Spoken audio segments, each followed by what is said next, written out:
welcome for the next 90 minutes. At this time, I'd like to hand it over to Pam Buffington here at EDC, who is the facilitator of the Northeast Rural Districts Research Alliance, to take it away this afternoon. Good afternoon, Pam. Thank you, Peter. I want to welcome everyone to the Building a Culture of Data Use in Rural Districts Skill Builder webinar. I'm going to start by introducing our presenters today. As Peter said, they are Candace Bacala and Susan Henry. Candace Bacala is a research associate at WestEd, where she works on research, evaluation, and technical assistance projects related to educator effectiveness, professional development, and data use in education. She earned her EDD from Harvard Grad School of Education, where she has worked with the DataWise project on supporting schools and districts with using data for improvement since 2009. Previously, Candace taught elementary school in Washington, D.C. Joining her will be Susan Henry. Susan is a senior program associate at WestEd, where she works on a range of technical assistance and professional development projects, including supporting teachers' data use through locally developed assessments and formative assessment practices in the classroom. A former National Board Certified teacher with expertise in interdisciplinary and project-based curricula, Susan taught in schools for over 20 years and was a leader in the development of 2 new schools. She earned her EDD at Harvard Graduate School of Education, where she worked with Candace on the DataWise project. I'm going to now give a quick overview of today's agenda. As you are noticing, we're beginning with a welcome and overview.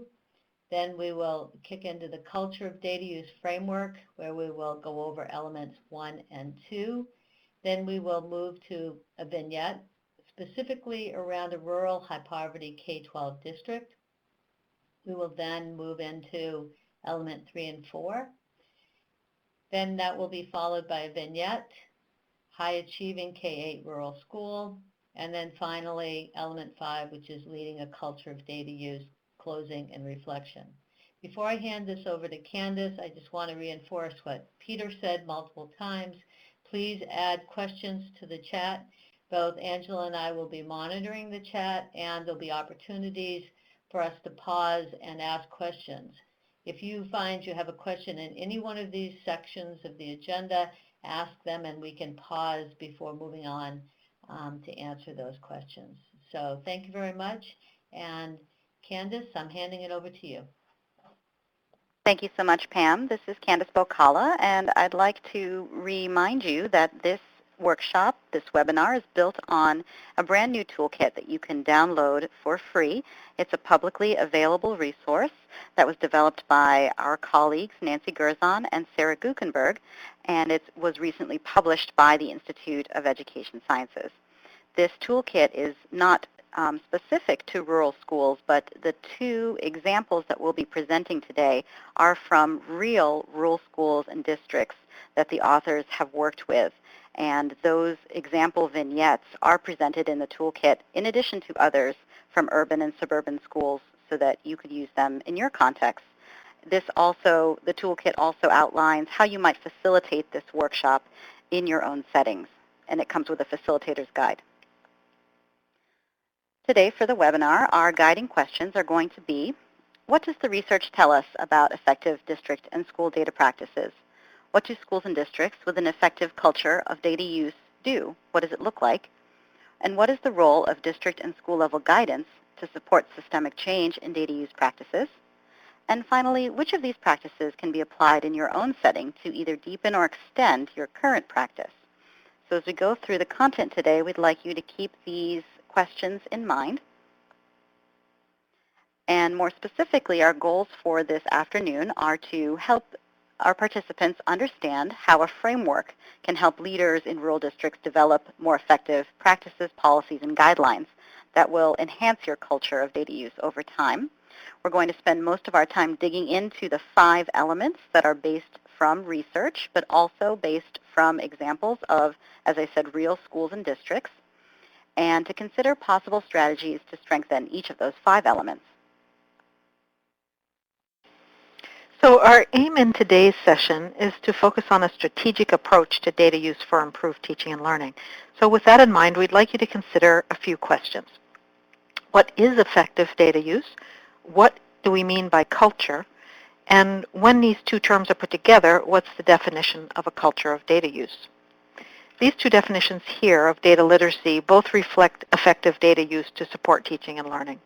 The first describes data literacy as a process for educational decision-making that integrates data analysis across school and classroom levels. The educational data referenced here suggests a focus on student learning data. The second definition emphasizes understanding the properties and use of data to inform practice, meaning instructional practices in the classroom. But to ensure effective data use, is it enough to have educators with good data literacy skills? Research suggests that data literacy skills are foundational, but they're insufficient unto themselves to ensure broad and effective data use. So we would like to take a minute here to think beyond this. And we'd like to invite you to jot into the chat space in response to this question here. Beyond good data literacy skills, what else is necessary to ensure that data are used throughout an organization on a regular basis to guide improvement? So as you jot some thoughts into the chat box about what you think here, we'd like to encourage you to think about what kinds of infrastructure might be needed, or perhaps policies or guidelines. Leadership's always important, but what aspects of leadership are essential to attend to for ongoing data use? In particular, what kinds of professional development supports might be necessary? Are there key aspects of a school's climate or culture that need to be in place? So let's take a minute to hear your thoughts in the chat about what else is necessary beyond data literacy skills. So access to data is a key place. Thank you, Sam and Odelia. That is an element we're going to speak more about in just a minute. Being planful and systematic, Marianne writes about your approach to data use is key, and I think that falls in the leadership realm.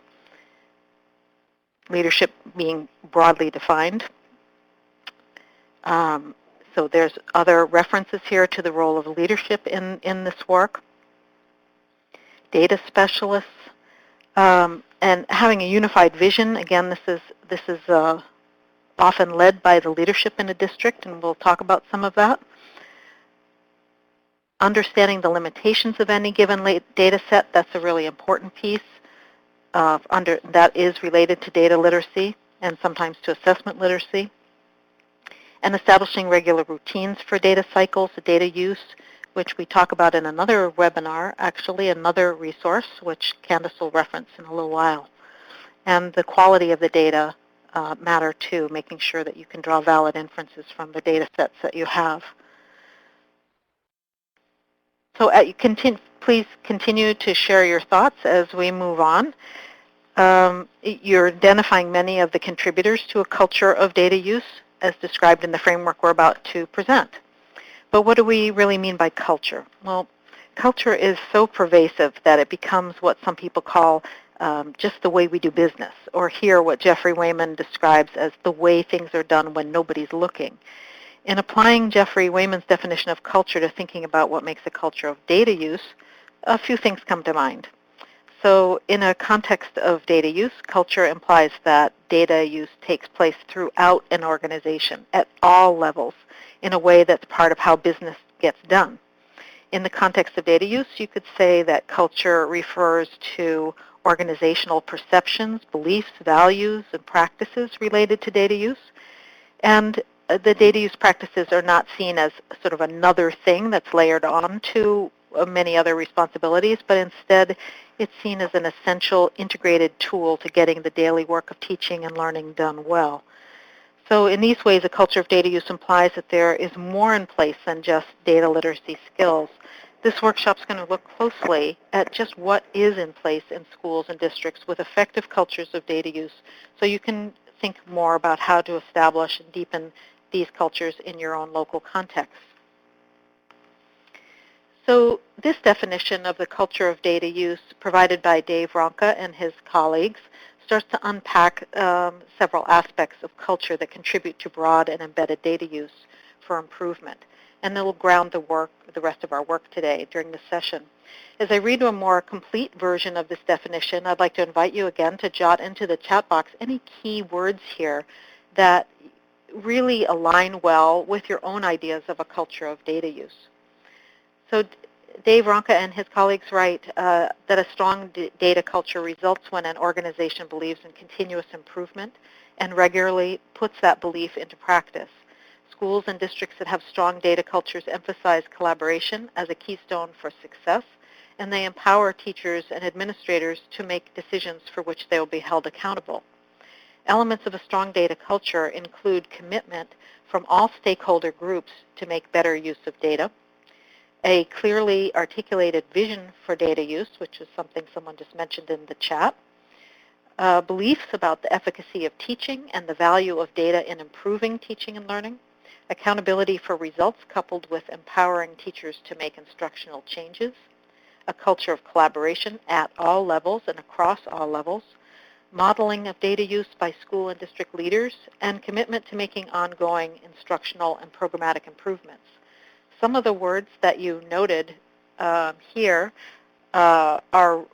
resonate with this definition here. Well, collaboration is a big piece that a lot of schools work actively on, and there are specific tools and protocols to support productive collaboration around data. Continuous improvement is a very embedded piece of this work, and the commitment to visions and beliefs, these cultural elements that are really infused in an organization are key to this definition of a culture of data use. So you now have a sense of culture here, meaning that the organizational systems and structures are in place to ensure that data use is ongoing, it supports continuous improvement, and it happens as an embedded practice even when nobody's looking. So this slide here, adapted from research by Barbara Means, Padilla, and Gallagher from 2010, highlights a continuum of practice and the types of activities that might be seen at each of 3 stages of development. So try to consider here which of these stages most closely represent data use in your school or district context. So in stage 1, school improvement teams and school leaders use primarily state assessment data to inform their decision making. And state assessment data might inform curriculum decisions, for example, or teacher and student placement decisions. Often during this stage, there's a heavy reliance on state assessment and accountability data, in part because there may be limited access to other types of data. There's typically very little use of data to guide instructional decisions or classroom actions in stage 1. In stage 2, there's initial use of other types of data, and users apply data to decisions about what to teach. So data are reviewed to see whether specific standards have been met or to determine how subgroups are performing. And data use strategies focus on analysis of curriculum and standards to ensure that key standards are being addressed and to determine whether specific students or subgroups should be retaught or supported with additional content or instructional time. In this stage, there's often a new reliance on benchmarks or interim assessments, with the overarching focus being on what is being taught and to whom. In the 3rd stage, the primary focus is on instructional practices or how to teach. Educators are using data more frequently here, and additional data are available to provide information on current student performance.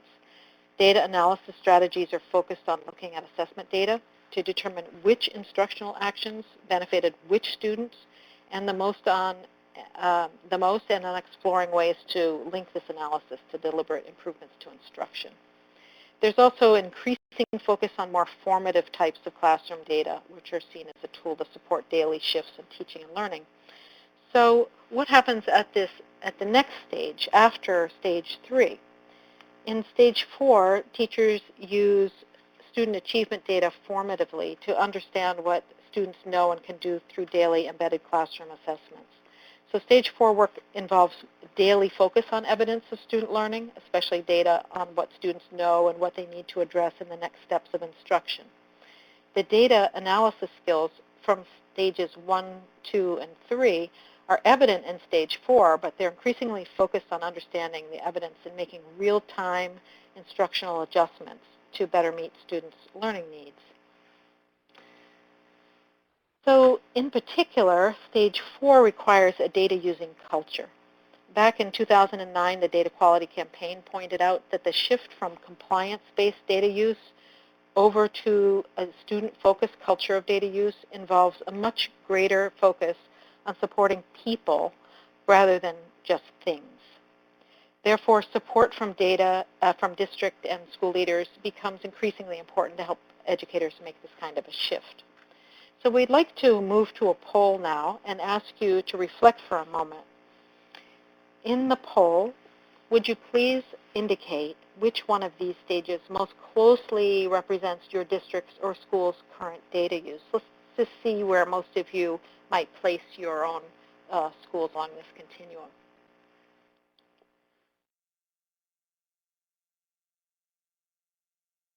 See some in early stages of data use.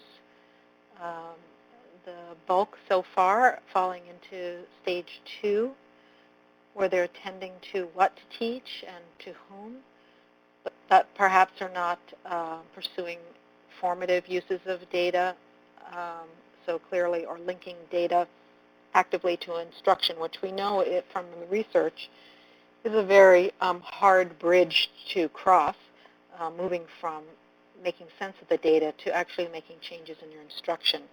And your responses so far suggest that that may be the case in many of your schools and districts.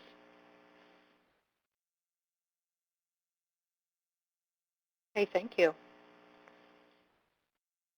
All right, so now we will introduce the 5 elements of the Culture of Data Use framework. And I had made a reference to downloading the slides. I'll point your attention now to the Download Today's Files box, which is down below where the slides are. And you can actually download these slides. If you can see my little arrow here. You can also download the framework table that we're about to discuss. So the Culture of Data Use framework stems from the author's work in districts and schools over the past 15 years to support the implementation of various kinds of data use practices. This work yielded 5 elements, which also align well with years of research. And these 5 elements are all necessary for establishing data use practices that become cultural norms in the school or district. And I'd like to mention, before we move on, that a key idea here is the framework is helpful in organizing thinking. This is not one of those webinars where we're going to say, here are the top 2 or 3 things you have to do, but we will be giving you plenty of examples. Instead, we'd like you to consider how using a framework can help you consider where your current practice is, where are the gaps, and also where are your strengths. And together, how can you build upon each of these 5 elements to create a real systematic culture of data use? So if you look through the Culture of Data Use framework, on one side, on the top right, you'll see Making Meaning from Data. And this entry point here is all about the school finding ways to help educators make meaning from that data. On the top right, the Making Meaning from Data panel focuses on providing structures and supports for educators' collaborative inquiry and to ensure new knowledge is applied to instructional improvement. Then just below it, Building Knowledge and Skills to Use Data. That element focuses on ensuring educators are supported to explore and deepen their content knowledge and focus on building what our colleague Ellen Mandanak has called pedagogical data literacy, or the ability to apply data to instruction and assessment and specific content-based areas. Then along the left-hand side here, all of these elements are organized around the flow of communication. And the primary focus here is on expectations in the development of systems that communicate what data should be used and how.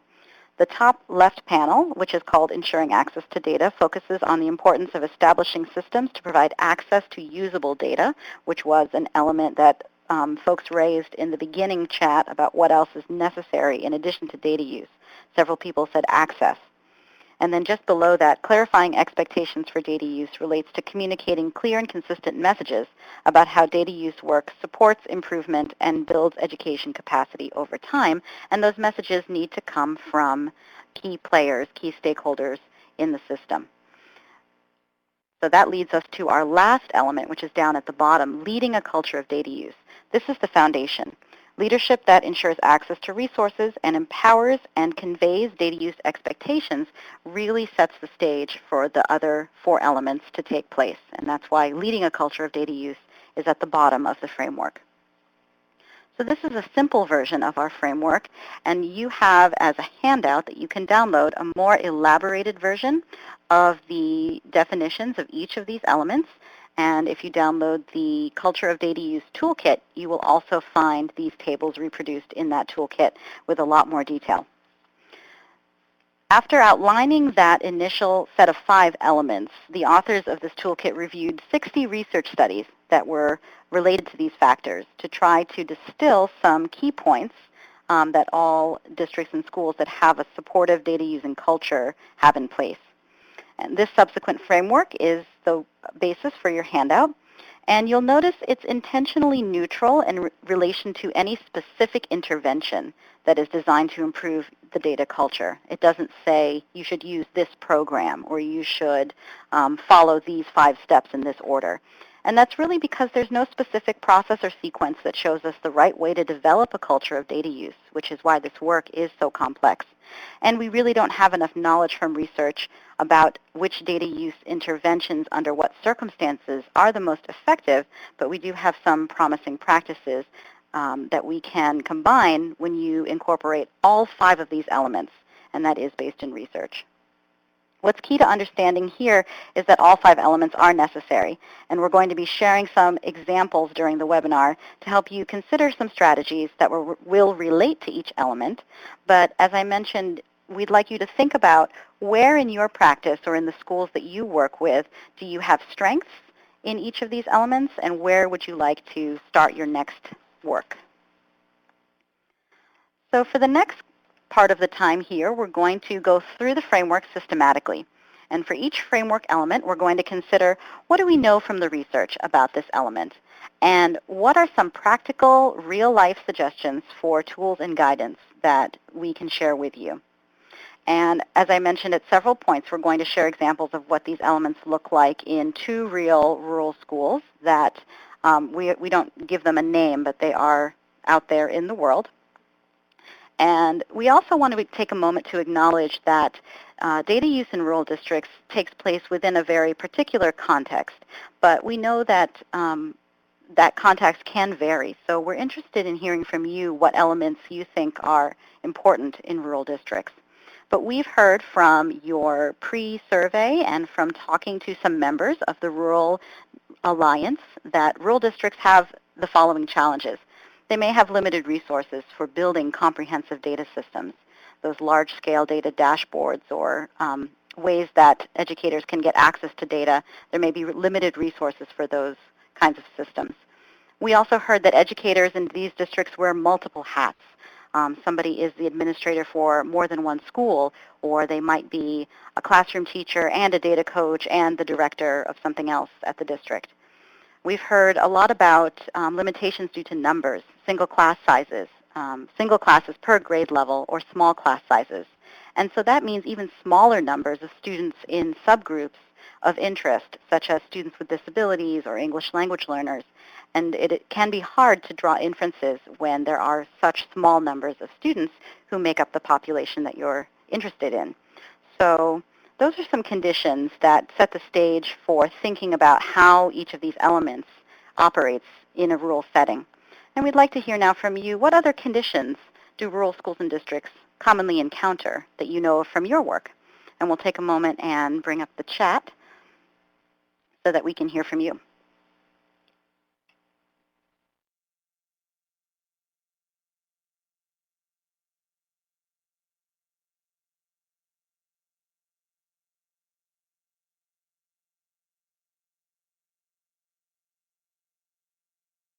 while you're typing, we looked at some of your questions from the survey that you filled out in advance, and we did get a few questions about how rural districts, data use in rural districts is different from data use in urban settings.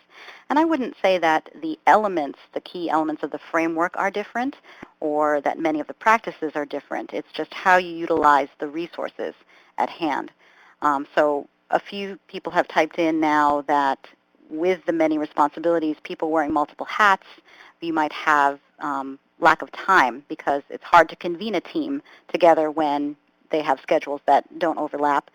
This is related to lack of collaboration, maybe limited time that is provided. I would say that that's an element of the leadership that needs to happen where the protected time needs to come in place, and that's something we'll talk about. Having a small staff and a small support network, I think, is a real challenge.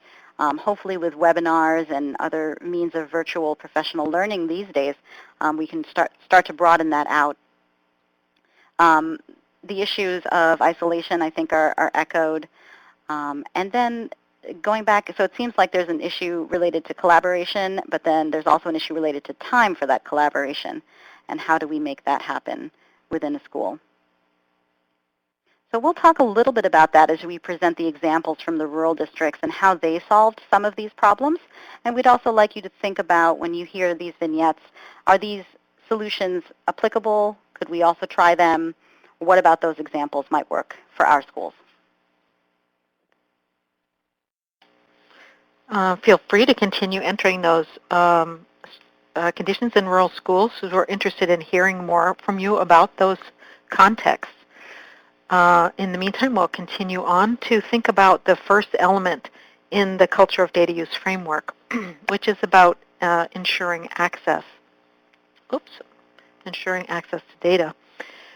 This often involves investing in data management systems that can provide timely, reliable access to different kinds of data to meet the different needs of those at varied levels in the school system. But as was noted in this Institute of Education Sciences report cited here, a good data system's just not enough. It's also really important to ensure alignment among those data systems, curriculum and assessment practices, and professional development efforts. Also, not all data worth examining can be stored in a data management system, such as daily student work samples, for example. So research suggests that districts should establish clear and reliable processes to ensure data are available in simplified and comprehensible forms, and that any data systems that are instituted are organized in ways that allow users to ask questions of the data, and particularly that allow teachers to focus on specific questions of student learning and achievement. In a national survey of data use practices conducted by Barbara Means and her colleagues in 2010, teachers relied on district, school, and data team leaders to collect and prepare data for review. They rarely prepared data on their own. When lacking effective data management systems, teachers in one study reported significant time spent compiling that data, which they felt resulted in their detracting from their time and attention to thinking about the instructional actions they might be crafting in response to that data.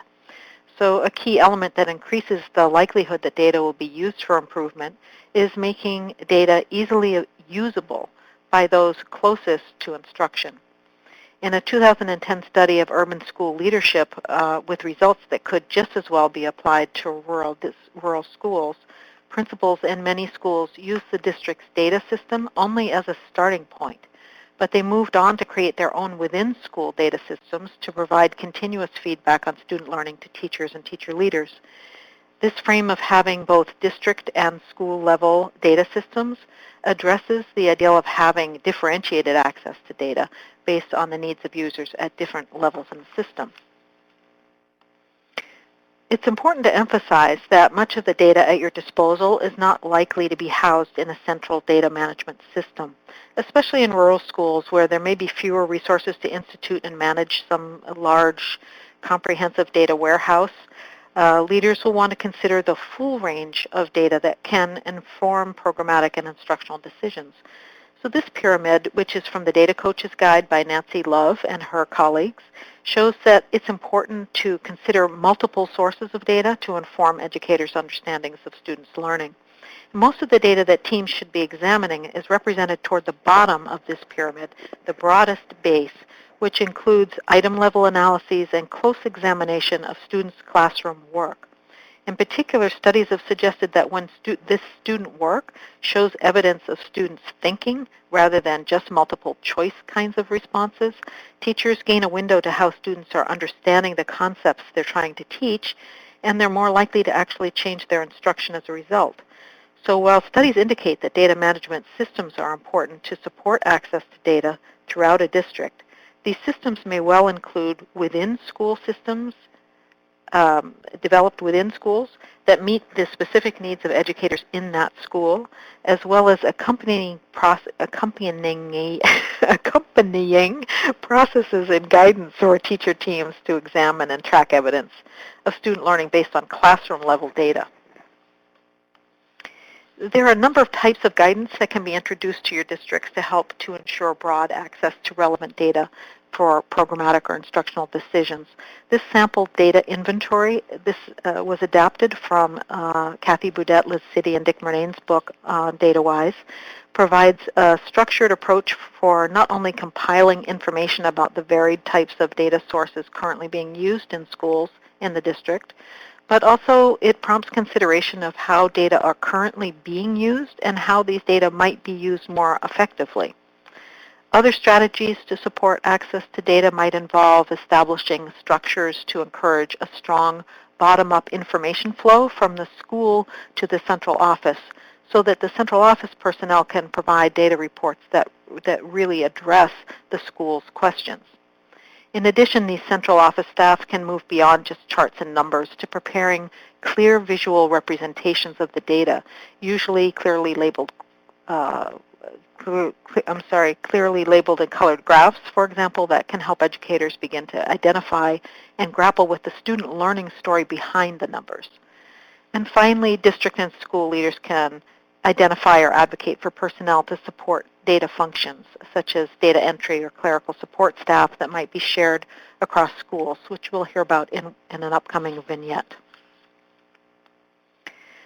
So review of the research on data use indicates that a good data system is not enough. School and district leaders need to participate in the flow of information. By flow of information, we mean it's a two-way exchange.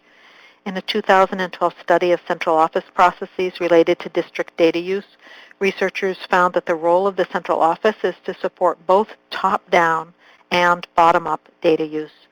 Central offices that encouraged strong bottom-up flow of information from schools had stronger evidence-based practices and were more likely to access important information from schools that then informed better central office supports to teachers over time.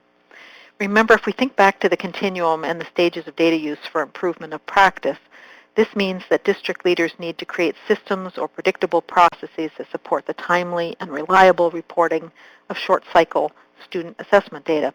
This includes recognizing the shifting role of education leaders in framing data use processes to focus on programmatic and instructional improvement rather than a more narrow focus on accountability or compliance. This also means ensuring that these processes solicit information about teachers' needs and are then acting in response to these needs.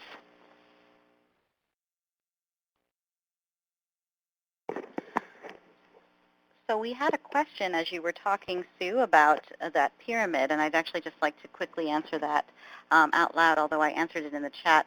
The pyramid is a way to display the importance of different forms of data that provide access to student thinking. And this pyramid was designed by Nancy Love and the authors to give you the picture that the data that gives you the most evidence about student thinking is student work, and aggregated data is actually the least helpful in terms of illuminating how students are learning and what specific strategies they might be using to solve problems.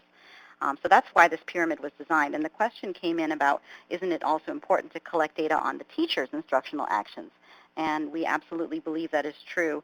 In fact, there's other forms of data that are not represented here, like parent survey data, student survey data, feedback from teachers to other teachers about their instruction that could be incorporated into a broader diagram for all the kinds of data you could collect.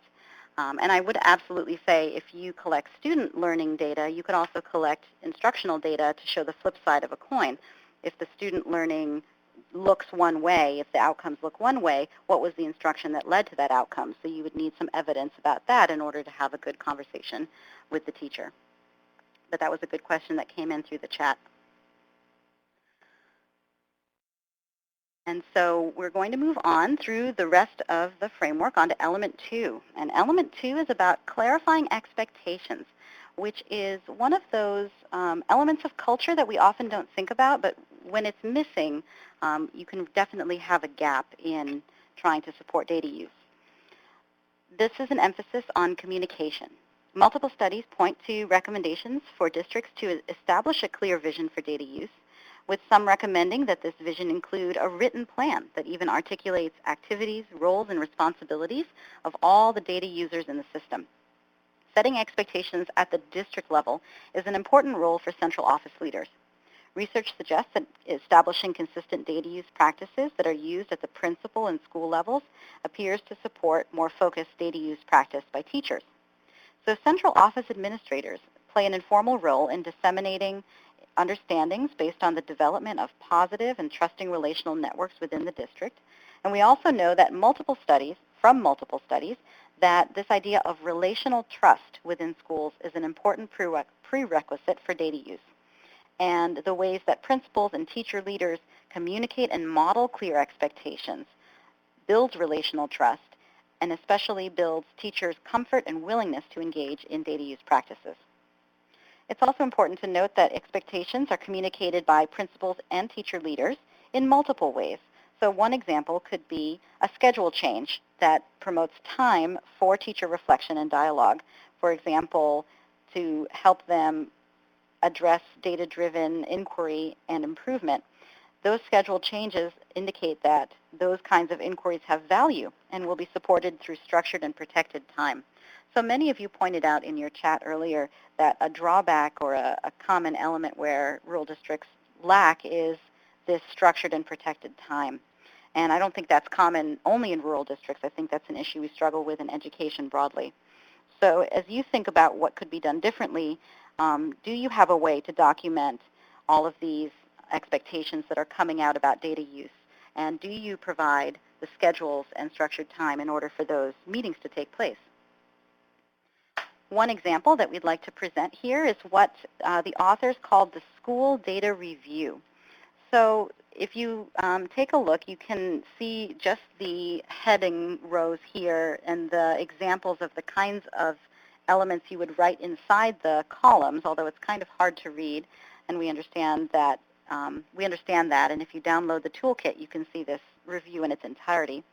This is one example of how a district data leadership team can work with schools to clarify expectations. And you'll notice along the top that one of the things is that there is a schedule for when data analysis happens. So they went through and looked at all the data analysis tasks and tried to decide, does this happen in the beginning of the year? Does it happen multiple times through the year? Or does it happen every 2 or 3 weeks? And the other thing you'll notice is this column here, which demonstrates what's the focus for analysis. Something I've seen a lot when working with schools is teams will gather and data will be put in front of them, but they won't actually understand why are we looking at this data. And so a district can go through a process of setting expectations by providing a focus for that analysis that is conveyed to the school teams.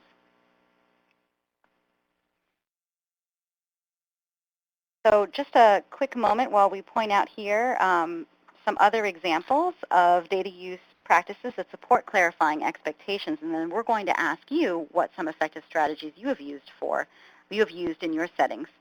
Some other examples might be writing data use policy that outlines expectations for each role. For example, how are students going to use their data? How are teachers going to use data? Do parents use data? How about administrators? Ensuring that school leaders explicitly acknowledge that teachers have a wealth of knowledge as a starting point for their data discussions and communicating that to them, acknowledging, we know you as teachers have so much experience that you bring to this and it's valued. Another way to set expectations is to intentionally model how you expect teachers to talk to each other about the data, including professional norms of discourse, and then to set the tone for internal accountability or mutual accountability among staff members to ensure that data review meetings are purposeful and that everybody has an understanding that this will lead to instructional practice.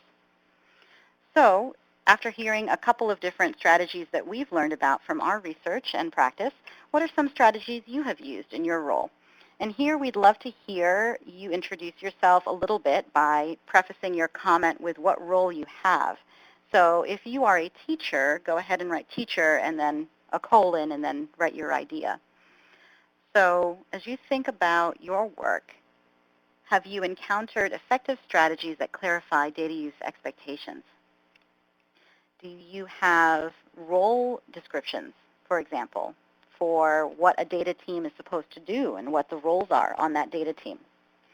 Do you know administrators who have created schedules like the ones that I just showed you, where it has a table of how often the groups will meet and what they will be examining? Another example is, do you have a way for administrators or teacher leaders to model the professional norms or ways of talking about data that then teachers can use with each other? And have you seen good examples of that?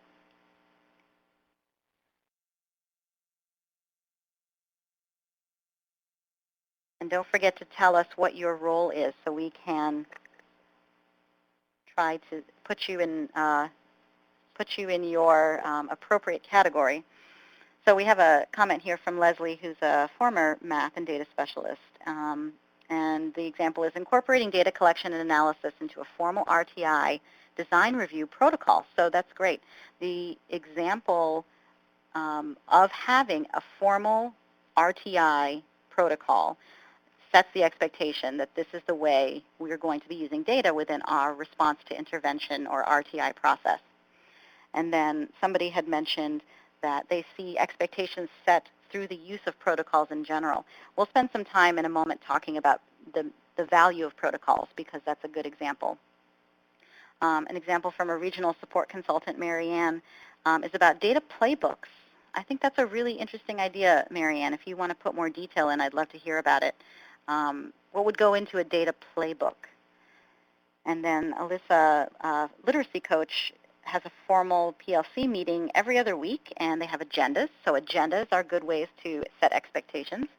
And then after the assessments, they have meetings to discuss strengths, weaknesses, and future actions. So it sounds like they also have a process for helping their teachers work through the data. So go ahead and keep on entering in your ideas, and those of you who are listening in or watching the chat, think about whether you could adopt some of these ideas to clarify expectations at your schools. And I'll move back now to the summary slide here. So overall, just remembering that this element is all about communication, and we want to emphasize that the research shows that developing an effective communication plan sets clear and professional expectations for data use at multiple levels through the district. So it's key that leaders establish and communicate that common orientation toward evidence-based decision-making and how this approach will contribute to improvement in student learning. And I've been seeing the word leaders and administrators a lot and teacher leaders, but we think that it's important that these expectations should be co-constructed through sustained conversations with leaders, teachers, and other roles in the district, and that it's important to remember that these professional expectations will shift over time as people develop and grow. So sometimes if you find you've written that data team description maybe 5 or 6 years ago, maybe it's time to return to that and update it. Okay, so now we're going to move into sharing one brief vignette that illustrates how one rural high-poverty K-12 district tackled these first two elements of the framework, ensuring access to data and clarifying expectations for data use. As I describe this district's efforts, would you please jot some notes just on a nearby sheet of paper about the critical behaviors that you notice supported the district's ability to strengthen either of these two elements? And we'll ask you to share your observations on the next couple of slides. You'll hear about a lot of activities that the district did, but we'd like you to really pay attention to the core patterns of behavior that made these activities successful. For example, you'll notice that in the first year of this district's work, they solicited information about teachers' data use. They did this in several ways, but the core behavior was that they went out and made sure they learned how teachers were actually using data. So I want to just note that the photos we're using here are just random schools. They're not actually the rural schools we're describing here, as their names were kept anonymous. So at the start, this rural district had a limited data infrastructure and had recently implemented an off-the-shelf student information system, which had numerous technical glitches. I can imagine that some of you might know what that's about, and was poorly understood within the district. So the local high school technology teacher, as we said before, and often these folks will wear multiple hats.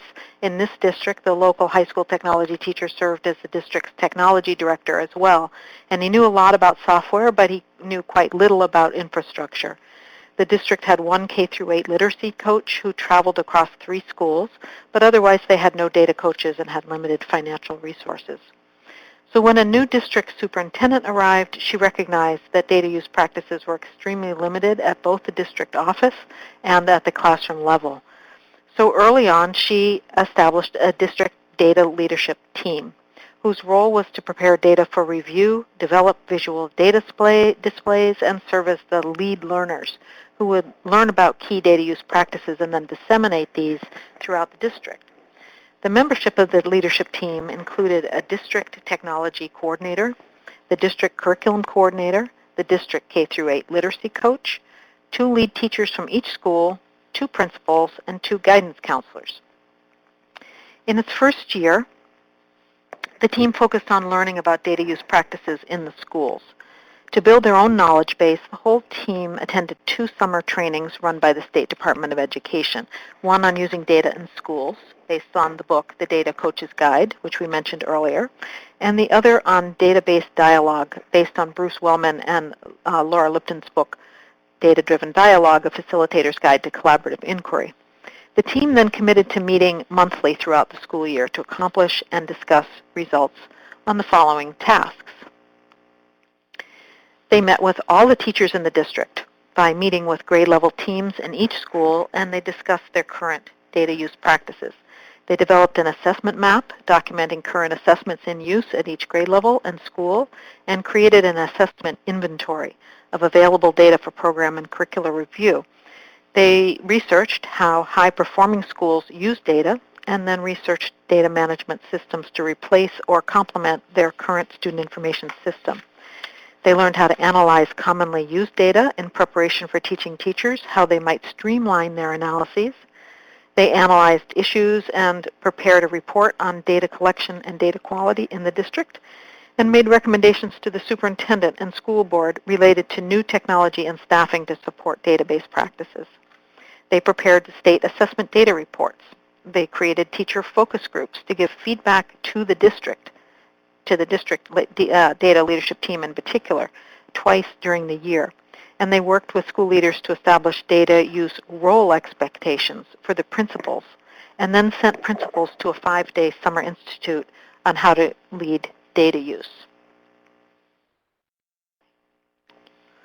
As I continue to describe the district's activities in year 2, consider the question I posed earlier about how they addressed ensuring access to data and clarifying expectations. Just jot those into the chat box as I describe year 2.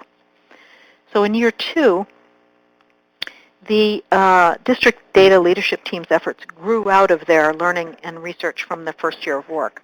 The team revised the assessment map they had developed the previous year to include consistent common assessments that they were going to develop across schools for every grade level and subject area. They created a plan for introducing several new student assessment tools the following year to address assessment gaps they had identified the year before. They developed new job descriptions for the technology director and the curriculum director to focus more on discrete aspects of data systems and data use. They established new guidance on the principal's role in data use, and they incorporated this into the principal's job description. They provided guidance and direction to a newly hired part-time data entry clerk. They continued to solicit feedback from teacher focus groups at each school twice a year regarding their data use and the professional development needs that were emerging. They developed a partnership with the state university to run an assessment literacy course for interested teachers at a reduced cost and with available graduate credits. They worked with principals to identify lead teachers who would receive intensive professional development to support their ability to lead data teams at their schools. And they continued to advocate for a data warehouse system by creating a written justification for the expense and presented this to the town finance committee during budget negotiations. So I'm just scanning the chat box and noting some of the practices that you have picked up that this school pursued, defining job and role descriptions in relation to data use. And then obviously the complementary piece to that is supporting leaders in having the knowledge and skills to then do that work. They definitely fostered a collaborative approach across levels, and this was modeled first at the district level, reaching out to principals and to teacher leaders. Their first act was to go and meet with every teacher in their teacher teams. That was a significant message to schools and set the stage for the collaborative work that was going to take place. I think one of the critical leadership behaviors here that occurred early on was just to establish this district data leadership team. And that team's charge was to do a lot of learning during the first year about the practices that were already taking place in the district and then how to build out from those. Some of the critical behaviors that ensured access to data included preparing easily accessible data reports and engaging in data analysis themselves so they could then help teachers gain efficiencies in their own data analysis. And they investigated, then actively advocated for a data warehouse system as well as for new staff to support accurate and timely data entry. To clarify expectations for data use, some of the core behaviors included revising those job descriptions to make those expectations more clear and explicit, and leading data use leading data use, and conveying to teachers that their responsibilities for data use by providing access to an assessment literacy course, identifying teachers to lead data teams, instituting common assessments. They really worked at all levels to clarify the expectations for data use.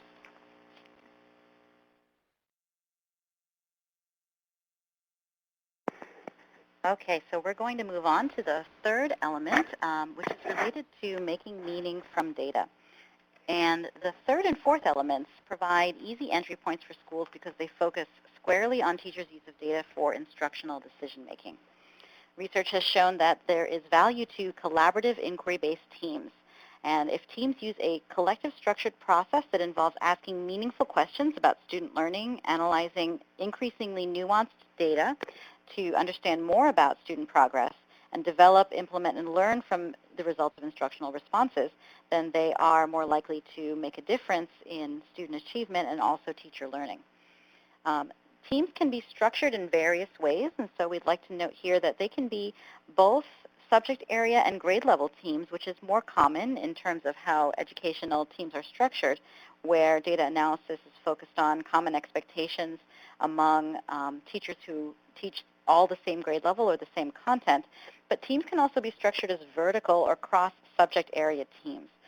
This is one of the ways that we have found recommendations for rural schools where there might only be one teacher per class per grade level. The use of vertical teams or cross-subject area teams helps teachers develop and also align curricular expectations because then they can talk to the teacher from the grade before and also the teacher in the grade after, and they can review how their instructional practices develop over those grade levels as students progress from first grade, second grade, third grade, etc.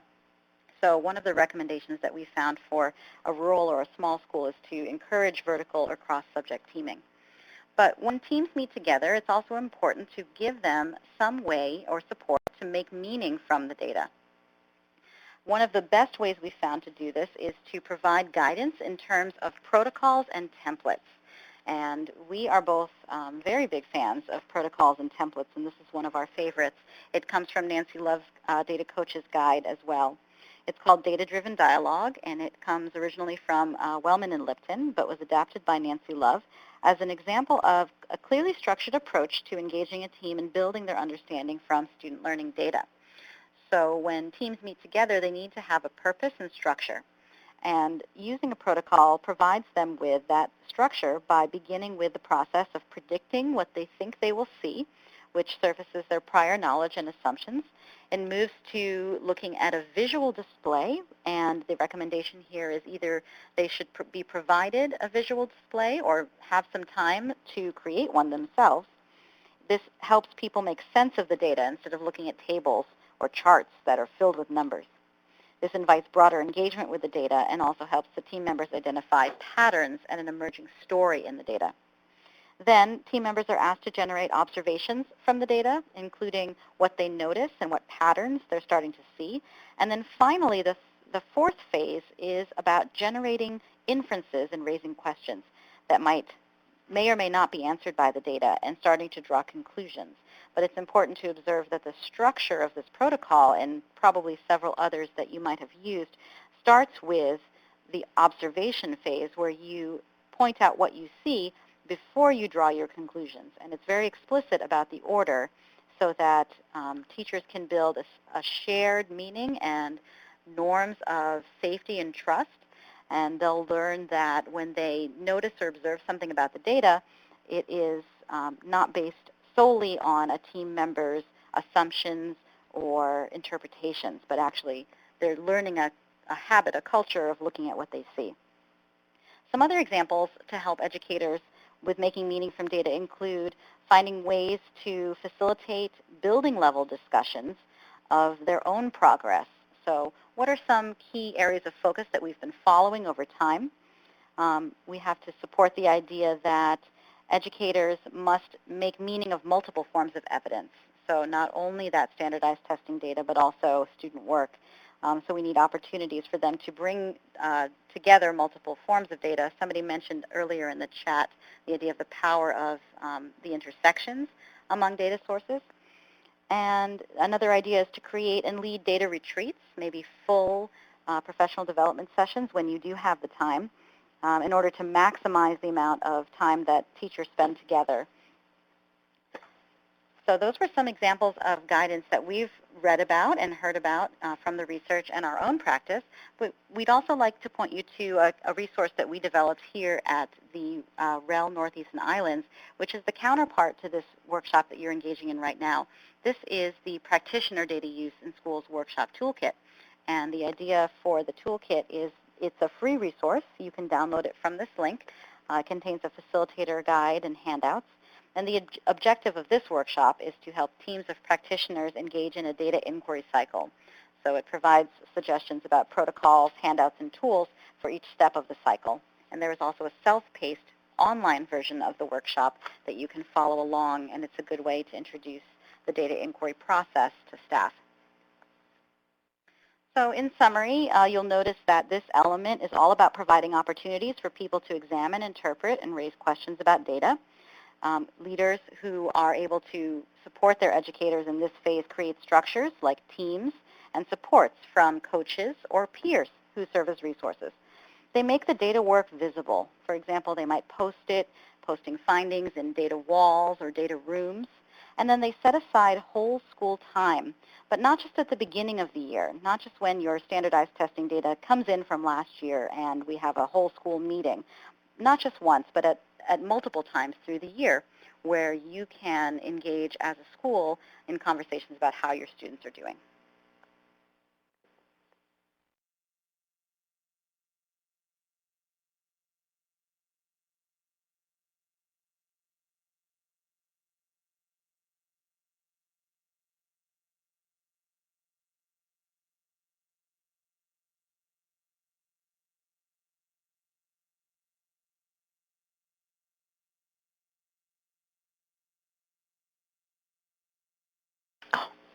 We'll move now to the fourth element of the culture of data use, building knowledge and skills. In a 2009 study of data use practices in U.S. schools, researchers identified two major barriers that teachers cited to implementing data use: a lack of preparation on how to use data, and a lack of technical skills on the staff for how to use data systems. Teachers' level of individual skills and knowledge is really essential to being able to make meaning from data in collaborative teams. Professional development for data use helps teachers develop data literacy as well as assessment literacy skills, and critically can help them to practice how to move from data analysis to using that information to improve instructional practice. Some researchers suggest that data literacy for teachers must necessarily be differentiated by content area because the kind of data that teachers are asked to interpret differs from grade to grade and across curriculum areas. In a 2010 study, only half of the districts surveyed provided training to teachers on how to use data to inform instructional practice, and a majority of teachers wanted more training on how to interpret data and connect it to their classroom instruction. Researchers in 2010 noted that when a district did not embed data use and associated learning opportunities in the regular workday, teachers opted out of data use practices entirely because of the additional work entailed. Central office leaders appear to be a main provider of professional development for data use and have a particular focus on helping school staff build capacity to use evidence. Researchers Datnow, Park, and Wolstetter recommended in their 2007 study that district leaders engage in professional development themselves and then provide turnkey training to district and school staff as needed. This is a strategy for building internal capacity as well as for developing consistent practices that will cross all the schools in the district. One example of school-developed guidance to support building data use knowledge and skills is a data team calendar, such as this excerpt, which outlines when the data team will collect, analyze, and use data to support improved teaching and learning. This school data team meets biweekly. For example, this plan not only notes the specific tasks for each month's meetings, but indicates the other educators with whom they'll be interacting, such as the common planning teams or the staff meetings and the school leadership team. So a data team calendar can lay out the professional learning that occurs within the team, as well as how the team will help to build the knowledge and skills of others within the school and contribute to that information flow that we talked about earlier back up to the central office. Other examples of ways to build knowledge and skills include providing funding, expertise, and training for varied data use practices across the district, providing professional learning for principals to use data at the building level and with teachers and teacher teams, and providing ongoing learning to a cadre of teacher leaders who can lead data teams in grade level and departmental configurations. So some key takeaways about this element of a culture of data use are to embed the professional learning in the daily work of teachers and to sustain attention to and supports for the application of this learning toward changes in the classroom. It can't stop at just data analysis. Further, professional learning should attend to both data literacy and assessment literacy and should integrate this learning with the development of specific content knowledge and relevant instructional strategies because teachers need to weave these together, these sources of knowledge, to make effective changes to instruction. So attend to building data and assessment literacy in tandem with specific content knowledge and associated instructional strategies.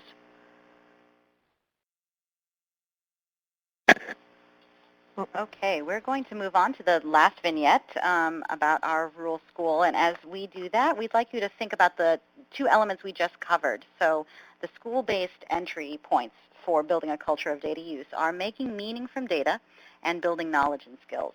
So as I go through these vignettes, this vignette, please take a moment and think about where you see these elements happening in this rural district.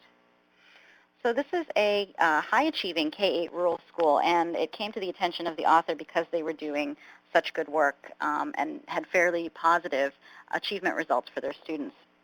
And so we're going to think about what the elements of building knowledge and skills might look like in practice here. So this was a high-achieving rural K-8 school. They did not have access to data coaches, or external staff who can lead data practices. So they instead began intensive work with the staff that they did have, including teacher teams and the school leadership team, about 7 years ago. They focused early on to build teacher teams' capacity for using student data, including teacher-developed benchmark assessments and diagnostic and progress monitoring tools. As before, teacher teams were organized in multi-grade groups. So again, the vertical teaming strategy here. One for K through 2, kindergarten through grade 2, one for grades 3 through 5, and one for grades 6 through 8. And they incorporated subject area teachers and special education teachers in each of these teams. Their leader, their principal, found time for them to meet weekly for 75 minutes. And they used data analysis protocols to review student assessment data and plan for next steps for instruction. So that protected time, again, shows up here. They spent time on other tasks also related to standards-based instruction and assessment, but they had an additional 45 minutes of scheduled time each week to talk about other topics.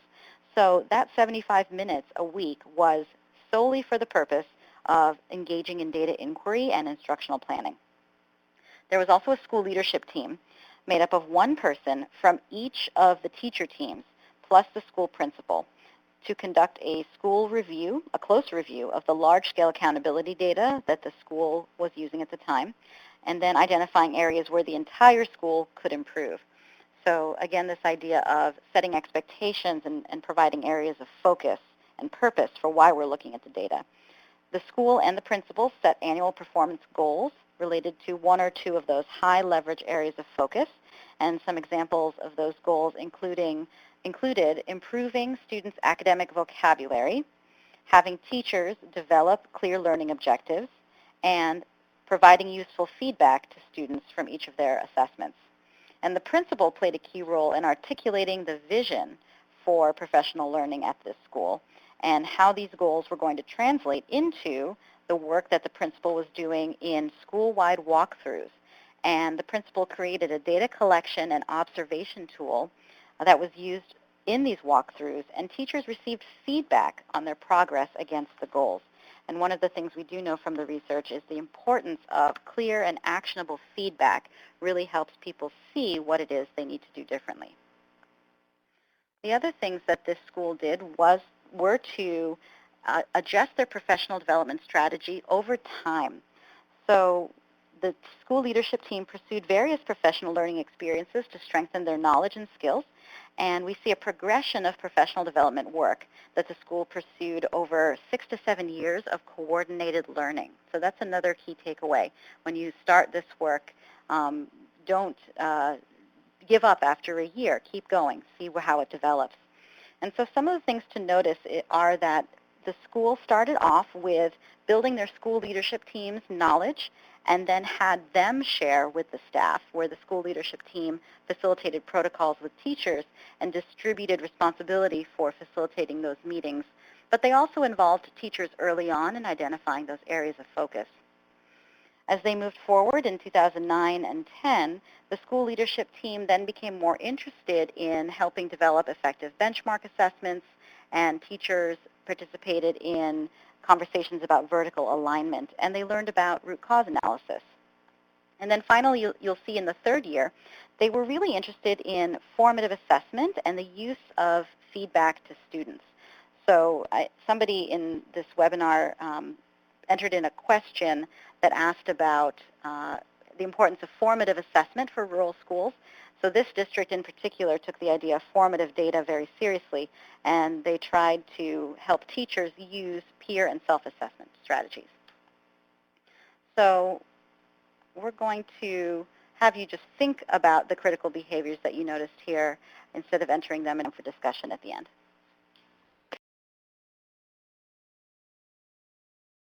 Leading for data use is largely consistent with leading for improvement more generally. Studies have shown that leading for data use is strongly focused on issues of teaching and learning, identifying innovative resources to support teachers and teacher leaders, structuring time to attend to issues of teaching and learning, and providing a consistent focus on using evidence to guide instructional improvement.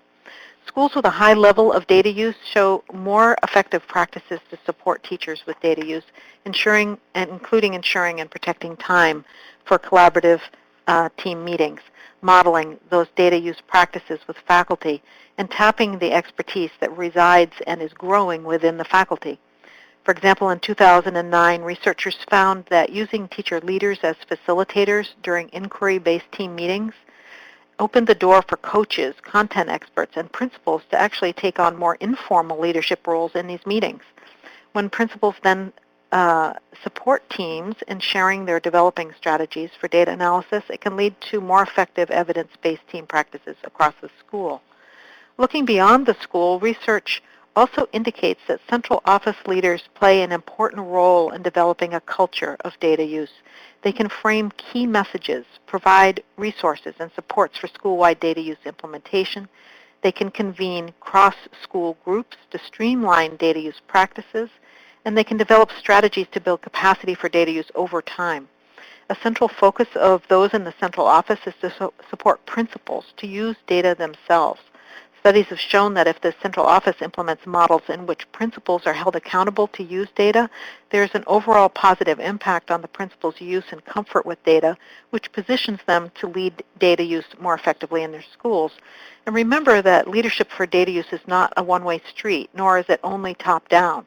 Leaders contribute to both top-down and bottom-up flow of information with the central office, playing a responsive role, ensuring that useful, accessible, relevant, timely data are provided to schools and teachers to make meaningful improvements to teaching and learning.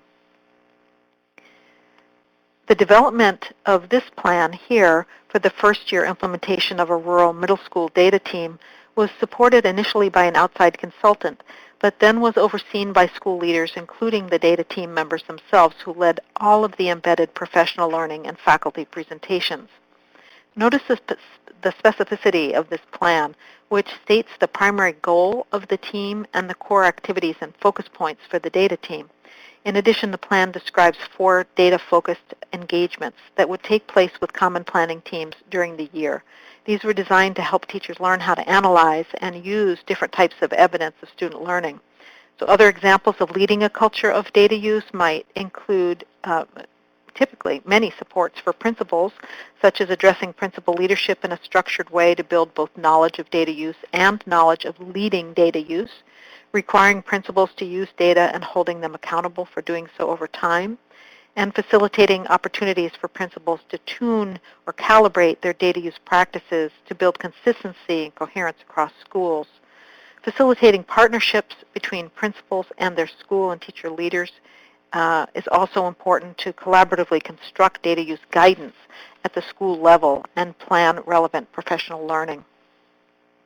So leading a culture of data use highlights district and school leaders as the lead learners who must consistently convey and model constructive, non-punitive uses of data with a focus on supporting improvements in instruction and student learning.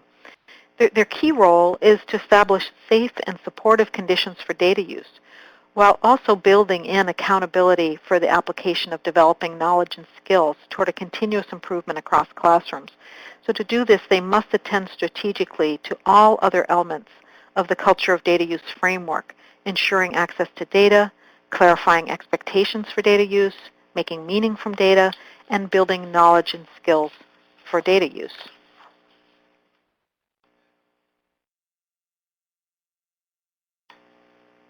So we have come to a point where we would love to get your reflections on the 5 elements. And I mentioned at the beginning that the idea with these elements in this framework is to give you a place to organize your thinking and to consider which of these elements you might be doing well with, but which elements should receive more focused attention. So we have 2 polls up right now, and we'd like you to fill both of them in at the same time. Which of these elements is a strength in your context? And then which should receive more focused attention, in your opinion? And as we've gone through, we've provided you with some examples from the districts that we and the authors of the toolkit have worked with. Think about, do you have a clear set of expectations at your school or your district? Do you have clearly defined roles and timelines for looking at data?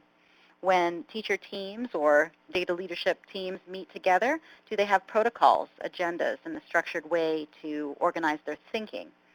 Do you have a professional development plan for what knowledge and skills teachers and leaders need in order to make responsible inferences and to be able to make instructional decisions from that data?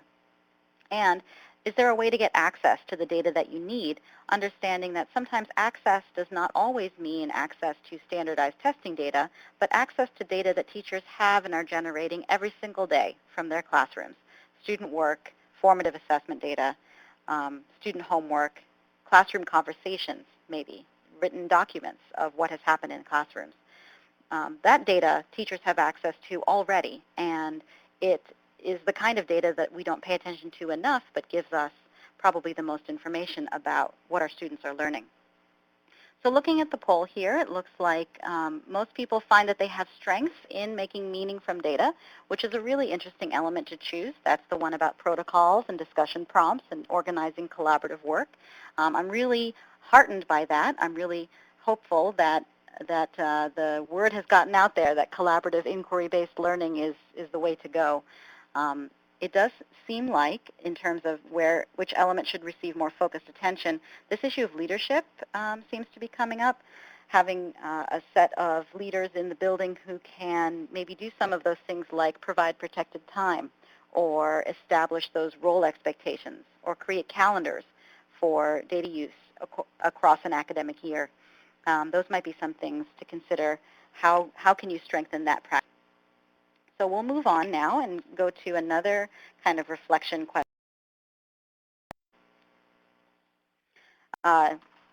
or reflection point, and then another question, sorry.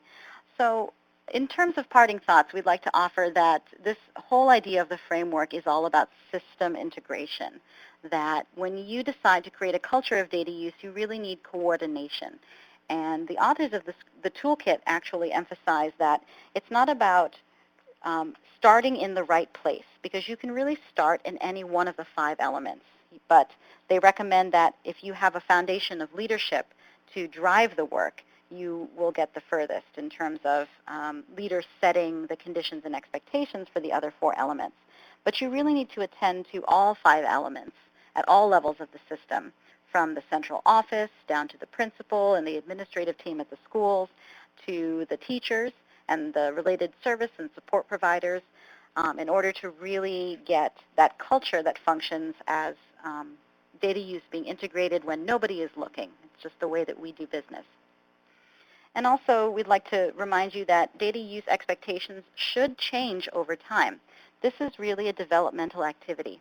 And the slide we put up at the beginning, which focuses on the various stages, demonstrates that you do start with teachers looking at data for reasons maybe related to deciding what to teach and whom to teach. But then as you get more sophisticated with data, it really is about translating that information into how you should be teaching, what instructional moves should you be doing, and then even further into an inquiry into how students are learning and how can we use data and how can they use data, the students themselves, as immediate feedback on their own learning. And we'd like you to just consider how you will support a data using culture that will move you developmentally into stages 3 and 4 over time. So now we're going to end with a chat, and if you have any questions at this point, this would be another good time to put it into the chat box and we can take your questions. So looking forward, we would love to hear from you. What did you plan to do differently as a result of this session? Was there an idea that really resonated with you, or a piece of the examples or the guidance that stood out that you would like to try, or a recommendation from one of the vignettes that a previous district had tried that you think is a really good idea? What do you plan to do differently? And I would also encourage you, for more information, please do download the toolkit because it's full of examples. And one of the ideas that we've had in doing this webinar is, in its in-person format, is getting teachers to talk about these case studies and say, oh, that sounds like something we could do here, or this is a practice, but I don't know how we could start that. And they can have a conversation about the best place to start. It helps to see another district that has done it, and also over time. It's not just a snapshot of 1 year, but the example we provided of the rural K-8 school really did this work for 6 to 7 years. As a result, they built their data using culture over time. So what do people plan to do differently as a result of the session? I don't see any comments in the chat, so I'll put up the other one while others are typing. And then you can consider that one as well. But we do want to hear from you what resonates with you, or what will you take away. What will you share with others from this session? Is there a particular finding from the research or an example from the vignettes? So Marianne, thank you. The data use elements are a great resource and guide. The author of the toolkit, the authors of the toolkit, as I said, mentioned this is a framework for thinking, framework for organizing your thinking. If you can remember the 5 elements and use it as a way to examine your own setting, it's a good organizational tool. It is based in research and also based in work with schools. Sam is taking away a protocol for discussions around data.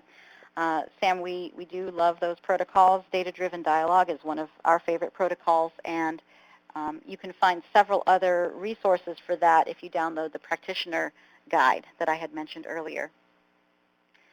Yes, Sue is pointing out to download the Practitioner Data Use Toolkit, which is full of different protocols and recommendations.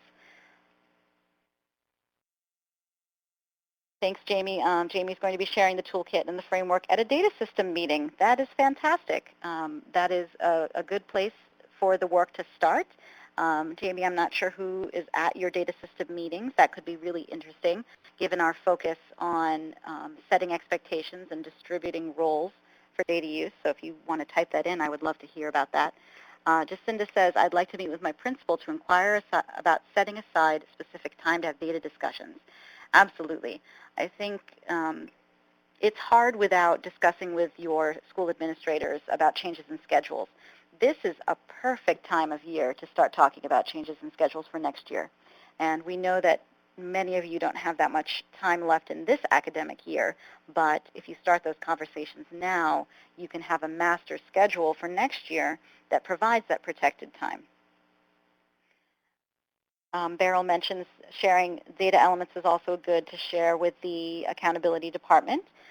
We've worked with several central office people who are in the accountability and data departments, and we're finding increasingly that school districts are organizing accountability and data along with their professional development departments and having them talk to each other more, because it's becoming more important that the professional development side of the district knows what data and accountability, what data is coming in, not just for accountability, but for learning.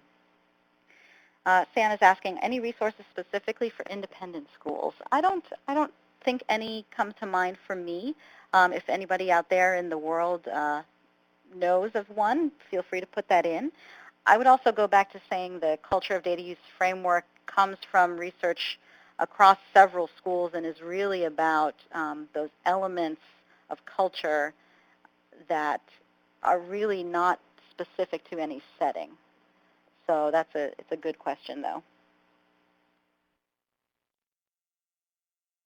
Sarah, would you mind if I included it as a resource for a presentation at the spring convening? I'm not sure what spring convening you're mentioning, Sarah, but these are publicly available and free resources. So these are meant to be shared.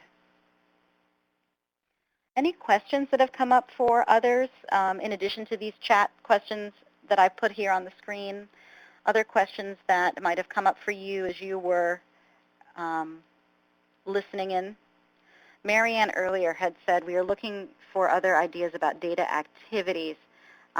Marianne, I would also recommend definitely downloading the Practitioner Guide, the Data Coaches Guide by Nancy Love and her colleagues is a resource, as is DataWise by Catherine Baudet, Liz City, and Richard Murnane. Those are all kind of our go-to resources. Any other questions that we can address before we wrap up here? think we might have gotten most of them either in the chat or addressed out loud. So we'll go ahead and move on then, just wrapping up. Our summary today was that we are going to help our participants understand how the framework can help leaders and really everybody in rural districts develop more effective practices, policies, and guidelines that support systemic data use over time to explore those 5 elements using examples from rural schools and districts, and then for you to consider possible strategies to strengthen those 5 elements in your settings. So we would love to have your feedback. It is really important to us in our practice and also to help us design these further professional learning experiences for you. So please do take this survey. It shouldn't take you very long. It's very short, and it's linked here and also at the bottom. Jacinda is asking in the chat, can I get a link to the DataWise materials? There is not one link, but if you put that word into Google, you can definitely come up with the DataWise website. And the authors are Baudet, City, and Murnane, which I will put in the chat.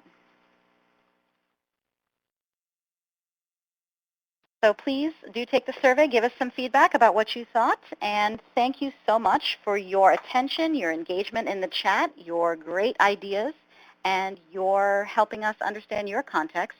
And we look forward to seeing you in future events.